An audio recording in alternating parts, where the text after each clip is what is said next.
کہ وہ سارا سونا ہمیں چاہیے تو ہم اجازت دیں گے. وہ سارا سونا لے لیا اور اجازت دے دیا حضرت زین العابدین کو. وہ اجازت دیتا ہے, حضرت زین العابدین آگے بڑھتے ہیں اور حضرات عمرو بن سعد نے حضرت زین العابدین کو پھر کہا, مذاق اڑاتے ہوئے کہا کہ اگر تم حکیم ہو, اگر تم علاج کرتے ہو تو اپنا علاج کیوں نہیں کرتے؟ اب اس طرح سے قیدی بنے ہوئے ہو, اپنا علاج کیوں نہیں کرتے؟ اپنی قید سے چھٹکارا حاصل کیوں نہیں کرتے؟ حضرت زین العابدین نے کہا گستاخ سن, اگر یہ رب کی رضا میں ہوتی تو اگر ہم چاہتے تو ساری دنیا میں امام حسین اور حسین کے گھر والوں کا ابھی سے ڈنکا بجنے لگتا, ابھی سے ڈنکا بجنے لگتا. حضرت گرامی حضرت زین العابدین نے نگاہ اٹھائی اور اپنے بیٹیوں کی طرف دیکھا, اپنے ہتھیلیوں کی طرف دیکھا اور کہا الحمدللہ. جیسے ہی کہا وہ بیڑیاں کٹ گئی, وہ تمام ہتھیلی کٹ گئے. عمرو بن سعد دیکھ کر کے حیران و پریشان ہے. اب حضرت زین العابدین آگے بڑھے, اس بیوی کے ساتھ, اس خاتون کے ساتھ جانے لگے. جب اس کے دروازے پر پہنچے, ایک بیٹی دروازے پر کھڑی تھی. اس نے کہا امی اب حکیم لانے سے کوئی فائدہ نہیں, اب حکیم لانے میں آپ نے دیر کر دی, اب حکیم لانے سے کوئی فائدہ نہیں. کہا کیا ہوا؟ کہا بھائی جو ہے دنیا سے چلا گیا, اس کی روح کب سے اتھری سے پرواز کر گئی, اس کا انتقال ہو گیا. حضرات اس خاتون نے کہا اے بے گناہ قیدی تو واپس چلا جا, اب تمہاری ضرورت نہیں ہے, اب کس کا علاج کرے گا؟ اب بیٹا مر گیا, بیٹا دنیا سے چلا گیا. حضرت زین العابدین نے کہا امی اتنا دور میں آیا ہوں, کیا اپنے گھر میں آنے کی اجازت نہیں ہوگی؟ کہا ٹھیک ہے تم اندر آ سکتے ہو. حضرت زین العابدین نے کہا کہ تمہارا بیٹا کہاں پر پڑا ہوا ہے, چلا چل کر کے ہم بھی تو دیکھیں. اس نے جا کر کے دکھایا, چادر اسے اڑا کر کے اور لٹا دیا گیا تھا, اس کی روح کب سے اتھری سے پرواز کر گئی تھی. حضرت زین العابدین نے چادر ہٹایا اور چادر ہٹانے کے بعد آپ نے اس کے انگوٹھے کو پکڑا, انگوٹھے کو پکڑ کر کے کہا کہ اے دنیا سے جانے والے انسان, اس طرح سے ماں کو رلا کر اور بہنوں کو رلا کر کے دنیا سے نہیں جاتے. بھائی تو وہ ہوتے ہیں جو بہن کو بھی ہنساتے ہیں, ماں باپ کی بھی خوشی کا وہ سامان کرتے ہیں. تو دنیا سے کیسے چلا گیا؟ انگوٹھے کو ادھر ہلایا تھا, وہ فوراً بستر سے اٹھ کر کے بیٹھ جاتا ہے, اس کی روح واپس آ جاتی ہے. حضرت گرامی اب وہ خاتون کہتی ہے بے گناہ قیدی, ایک بات سمجھ میں نہیں آ رہی ہے, تم نے میرے بیٹے کو زندہ کر دیا, تم نے میرے بیٹے کو زندہ کر دیا. حضرت زین العابدین نے کہا کہ سونا کتنا دیا تھا وہاں؟ کہا 7 بیٹیوں کا زیور جو ہے میں نے لے جا کر کے عمرو بن سعد کو دیا ہے. حضرت زین العابدین نے کہا کہ جاؤ چادر میں مٹی اٹھا کر کے لاؤ. وہ خاتون مٹی اٹھا کر کے لائی. حضرت زین العابدین نے سورہ فاتحہ پڑھ کر کے دم فرما دیا, سارا مٹی سونا ہو گیا, سارا مٹی سونا ہو گیا. خاتون کہتی ہے بے گناہ قیدی بات سمجھ میں نہیں آ رہا کہ تم نے تو میرے بیٹے کو زندہ کر دیا, مگر تم اپنے جو 72 نیزوں میں 72 سر ہیں انہیں تم زندہ کیوں نہیں کرتے؟ انہیں اپنے باپ کو زندہ کیوں نہیں کرتے, اپنے بھائی کو زندہ کیوں نہیں کرتے؟ جو 72 نیزوں میں 72 سر ہیں انہیں زندہ کیوں نہیں کرتے؟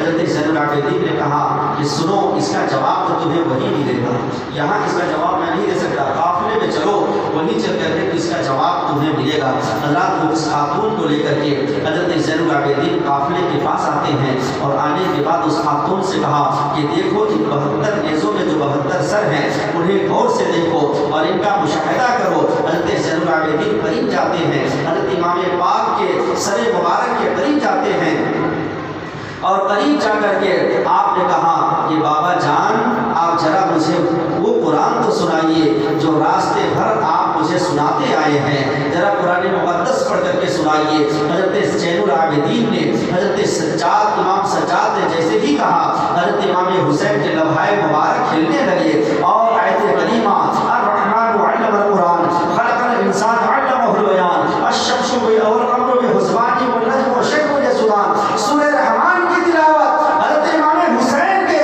لمحائے مبارک سے ہونے لگے اور وہ خاتون بھی سن رہی ہے. حضرت زین العابدین نے کہا اے خاتون سن, جو مر جاتے ہیں انہیں زندہ کیا جاتا ہے اور جو زندہ ہوتے ہیں انہیں دوبارہ زندہ نہیں کیا جاتا, جو زندہ ہوتے ہیں انہیں دوبارہ زندہ نہیں کیا جاتا. میرے